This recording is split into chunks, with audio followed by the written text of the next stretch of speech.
Salam jumpa lagi dengan saya, Emmanuel Fernandes Numba. Kali ini kita akan membahas materi teknik produksi video sederhana dengan menggunakan smartphone berbasis Android. Video ini dipersembahkan untuk siswa-siswi SMA kelas 11 untuk mata pelajaran TIK,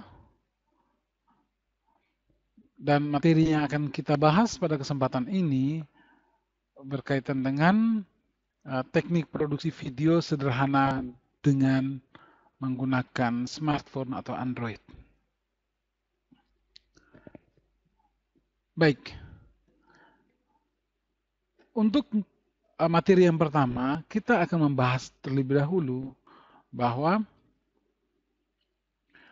smartphone selama ini hanya digunakan untuk menelpon, untuk SMS, WhatsApp, Messenger, dan lain sebagainya. Namun, dengan perkembangan zaman sekarang ini, smartphone tidak hanya digunakan untuk hal-hal seperti yang saya sebutkan tadi, tetapi smartphone juga sudah digunakan untuk browsing atau chat, ya, membuat video berita amatir atau citizen jurnalis, dan juga membuat video pembelajaran.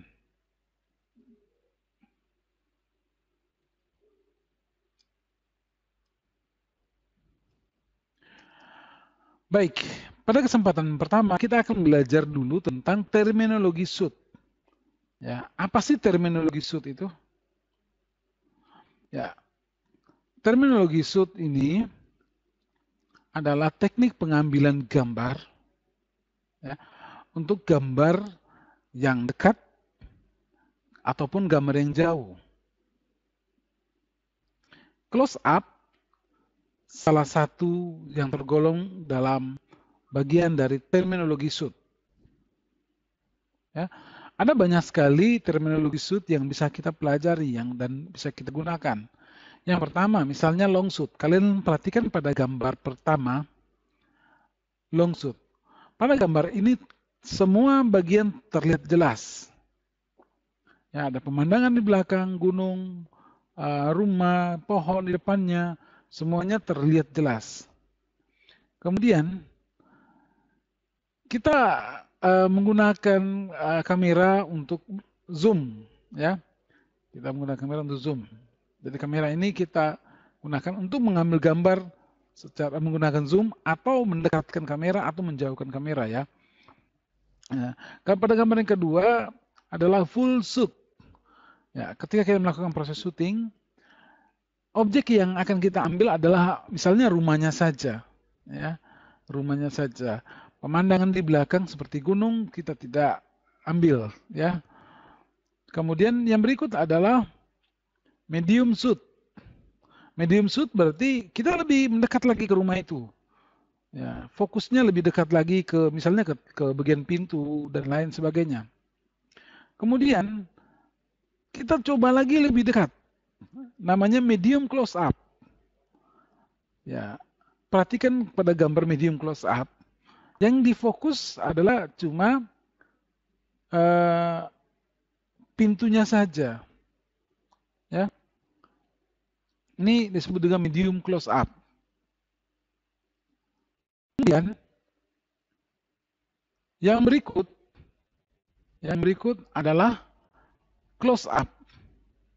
Kalau gambar yang close up berarti sebagian dari pintunya itu yang kita ambil. Lebih fokus lagi, lebih dekat lagi.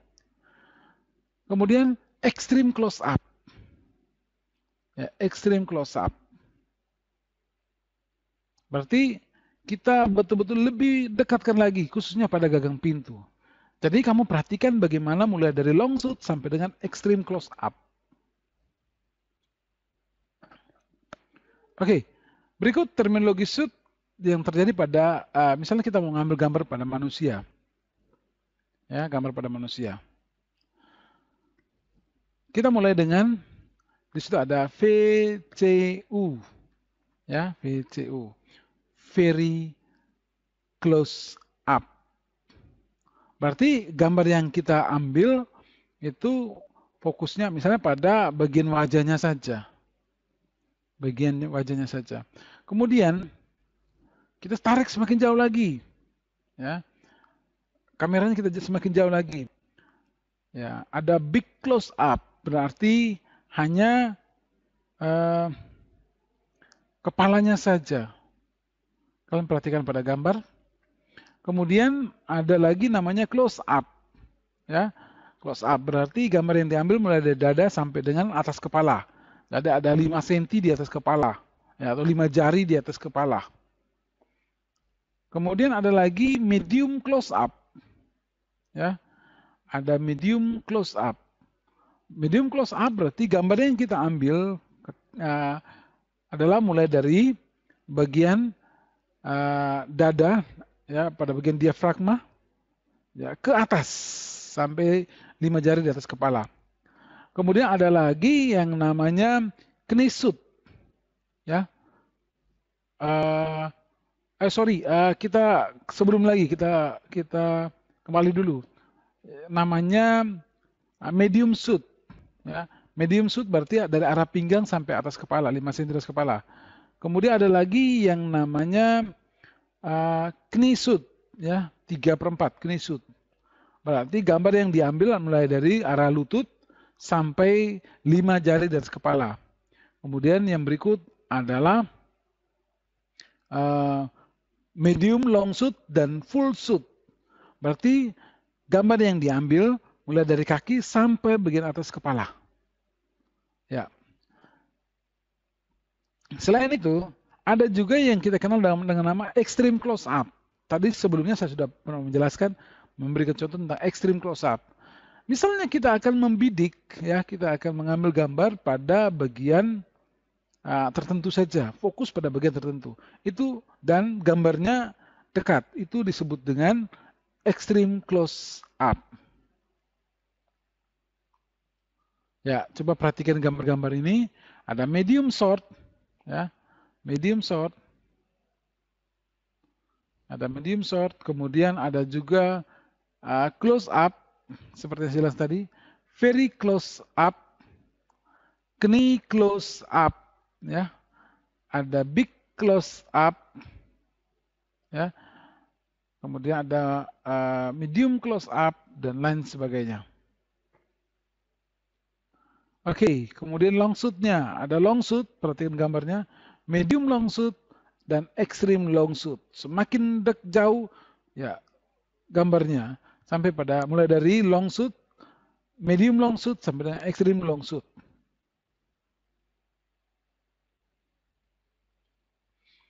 Baik, yang berikut kita akan membahas tentang aplikasi the rule of third. Ya, the rule of third. Dalam sebuah kamera, terutama pada displaynya, itu gambar biasanya dibagi dalam beberapa frame, ya, dibagi menjadi beberapa frame. Di sini pada gambar ditampilkan ada 9 frame. 9 frame ini. Nah, ini berfungsi untuk kita menempatkan posisi atau objek, ya, posisi atau objek. Ya, ketika mengambil gambar, lihat arah pandang atau posisi badan atau posisi jalan dari objek. Misalnya pada gambar di atas, objeknya ditempatkan pada bagian sebelah kanan.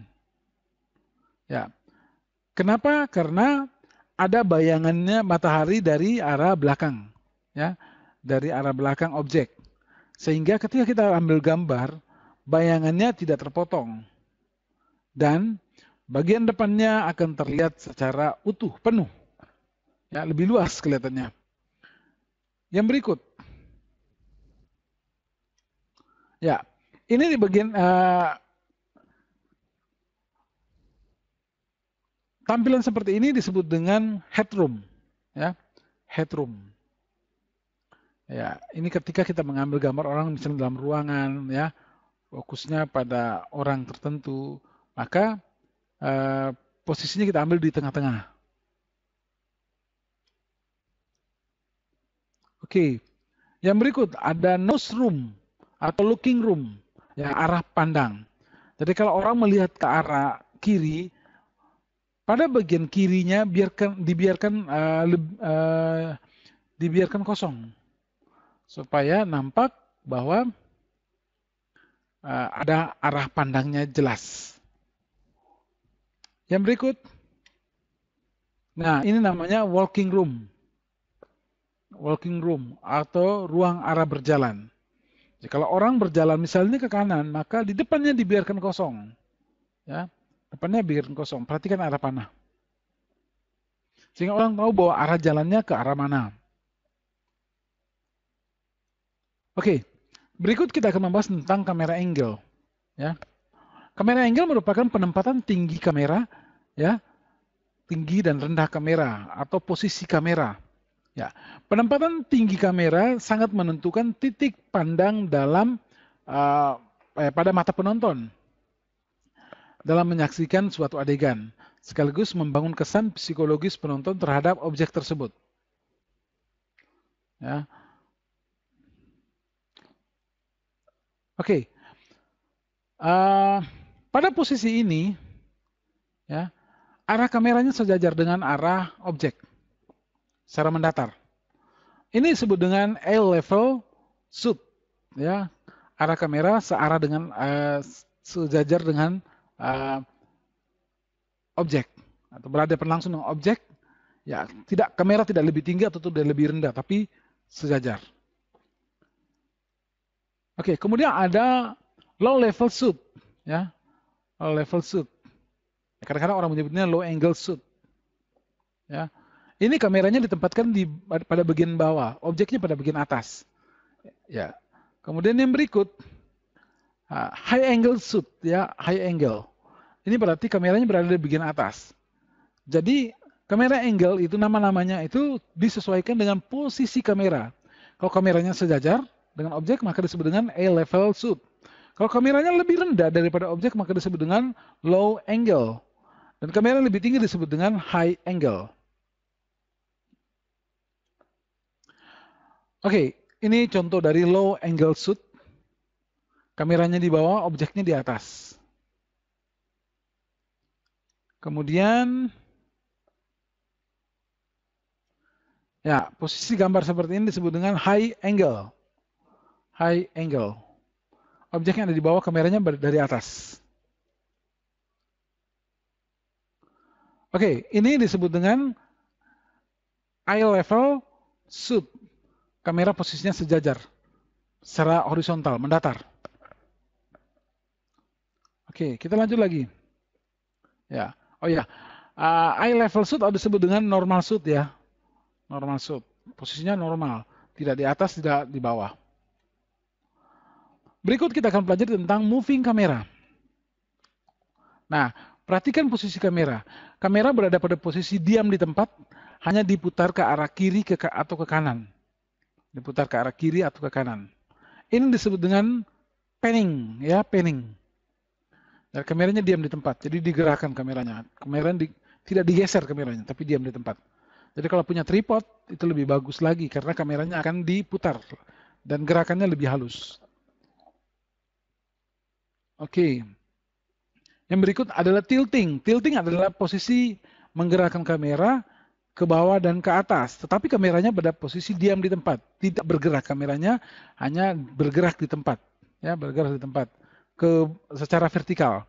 Tadi kalau panning dari secara horizontal, sedangkan tilting itu secara vertikal. Oke, nah, ini tilting, ya, tilting. Kemudian ada dolling atau tracking.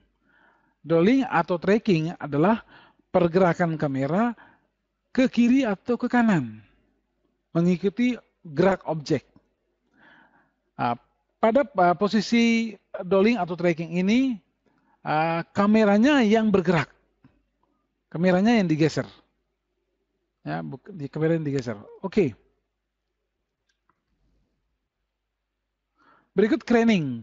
Craning berarti tadi kalau panning itu kamera diam di tempat, kalau craning kameranya bergerak ke atas atau ke bawah. Jadi kameranya yang digerakkan. Ya, kamera yang digerakkan.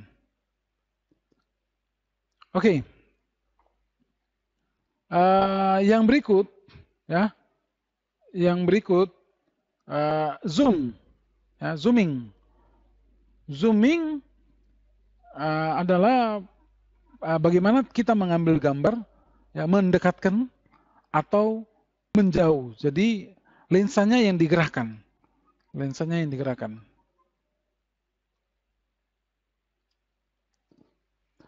Baik, yang berikut kita akan belajar tentang garis imajiner. Apa sih garis imajiner? Ya, ya. Kalian perhatikan posisi kamera dan posisi objek. Objek 1 dan objek 2. Jadi garis imajiner adalah garis yang membatasi pergerakan kamera terhadap sebuah objek.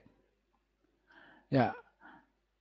Jadi garis imajiner ini adalah garis yang berada persis di belakang sebuah objek atau dua buah objek.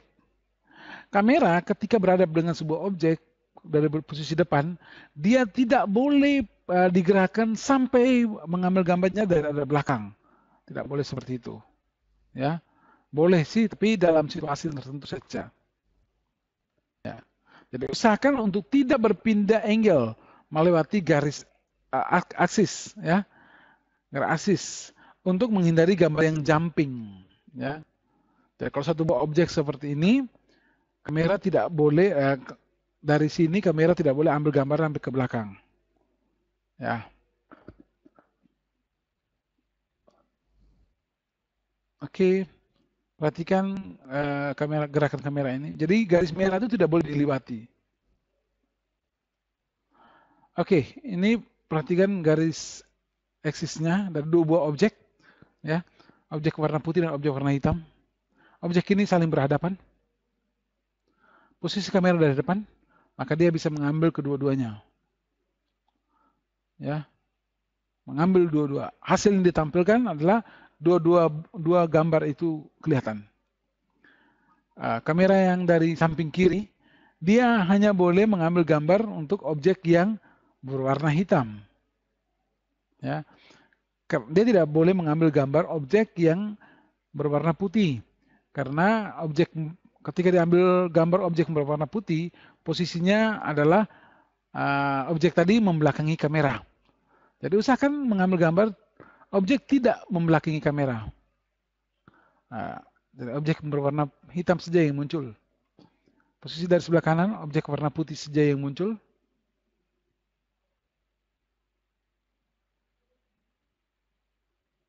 Oke, perhatikan kedua gambar ini. Garis aksisnya seperti ini. Kamera yang diambil seperti ini. Ambil satu dari kiri kanan. Perhatikan hasilnya seperti itu. Boleh ambil dari belakang melewati garis imajiner, tetapi gambar yang diambil adalah gambar berwarna putih. Kalau ambil dari belakang kanan berarti gambarnya berwarna putih, ya, yang diambil. Kalau ambilnya dari belakang kiri maka objeknya berwarna hitam yang diambil.